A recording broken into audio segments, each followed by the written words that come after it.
Hai, Assalamualaikum warahmatullahi wabarakatuh. Perkenalkan, nama saya Diki Rahmatrianto. Saya adalah mahasiswa program studi Profesi Nurse tahun akademik 2022-2023 dari Stikes Muhammadiyah Ciamis. Pada video kali ini saya akan menjelaskan secara singkat tentang pendegakan diagnosa keperawatan yang berpacu pada buku standar diagnosis keperawatan Indonesia yang diterbitkan oleh Persatuan Perawat Nasional Indonesia atau PPNI. Video ini diajukan untuk memenuhi salah satu syarat penilaian individu dengan dosen pembimbing Bapak Endrian Mulyadi Jusitio Waluyo, SKEP Nurse MKEP, stase keperawatan medikal bedah. Jadi, tanpa banyak basa-basi, kita lanjut aja ke penjelasannya.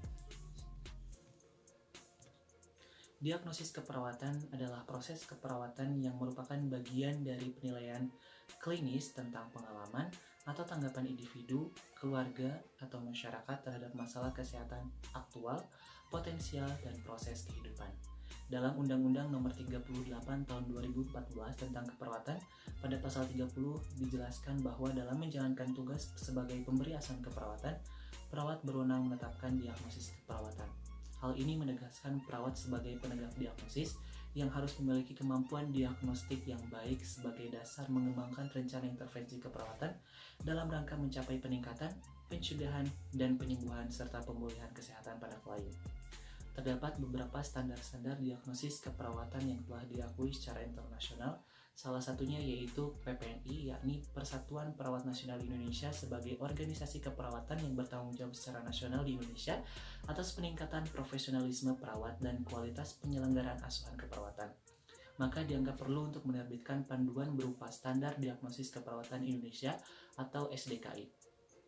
Terdapat beberapa jenis diagnosis keperawatan, yang dimana diagnosis keperawatan ini dibagi menjadi dua, yaitu diagnosis negatif dan positif. Diagnosis negatif menunjukkan bahwa klien dalam kondisi sakit atau berisiko mengalami sakit, sehingga penegakan diagnosis ini akan mengarahkan pada pemberian intervensi keperawatan yang bersifat penyembuhan, pemulihan, dan pencegahan.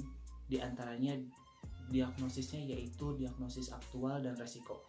Sedangkan untuk diagnosis positif menunjukkan klien dalam keadaan sehat dan dapat mencapai kondisi yang lebih optimal, disebut dengan diagnosis promosi kesehatan. Dalam proses penegakan diagnosis keperawatan terdiri 3 tahap. Yang pertama, analisa data, di mana pada saat pengkajian, data-data yang didapatkan pada saat pengkajian dibandingkan dengan nilai-nilai normal dan diidentifikasi tanda atau gejala yang bermakna, lalu kelompokkan data atau tanda atau gejala yang dianggap bermakna, kemudian dikelompokkan berdasarkan pola kebutuhan dasar meliputi respirasi, sirkulasi, nutrisi, atau cairan. Proses pengumpulan data bisa dilakukan baik secara induktif maupun deduktif. Lalu identifikasi masalah setelah data dianalisis perawat dan klien sama mengidentifikasi masalah aktual, risiko, atau promosi kesehatan. Yang terakhir, perumusan masalah disesuaikan dengan jenis diagnosis keperawatan. Terdapat 2 metode perumusan diagnosa. Di antaranya, yang pertama, penulisan 3 bagian. Metode penulisan ini terdiri di atas masalah, penyebab, dan tanda gejala. Contohnya seperti masalah berhubungan dengan penyebab dibuktikan dengan tanda atau gejala. Contohnya bersihan jalan nafas tidak efektif berhubungan dengan spasme jalan nafas dibuktikan dengan batuk tidak efektif ataupun terdapat sputum. Penulisan 2 bagian. Metode penulisan ini dilakukan pada diagnosis resiko dan diagnosis promosi kesehatan. Contohnya yaitu penulisan diagnosis resiko aspirasi dibuktikan dengan tingkat kesadaran yang menurun. Jadi begitulah penjelasan secara singkat mengenai penegakan diagnosis keperawatan yang berpacu pada buku Standar Diagnosis Keperawatan Indonesia atau SDKI yang diterbitkan oleh Persatuan Perawat Nasional Indonesia.